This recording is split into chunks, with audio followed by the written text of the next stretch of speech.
Juniors at San Marcos High dissect pigs. The course, Anatomy and Physiology, is one step on the school's healthcare career pathway, which was started in 2019 and pioneered by teacher Marcy Davis. So in us, it would be this full pouch.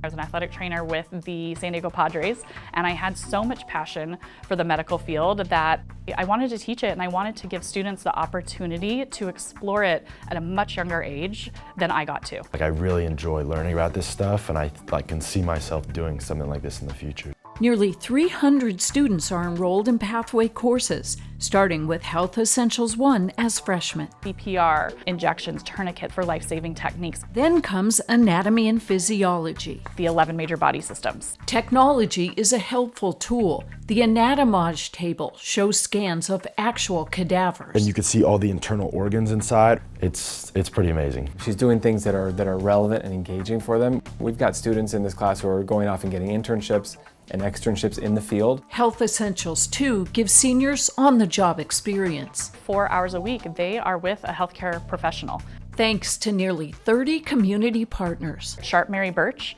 North County Physical Therapy. UCSD Health. I work in Jacobs Medical Center down there in the surgical oncology ward. I intern at a orthopedic practice with some great doctors. Getting the opportunity to do that is definitely something I'm super grateful for. 41 students have internships now. And then next year we are just approaching 70 students in the internship program. So it has grown really fast. I'm really proud of it.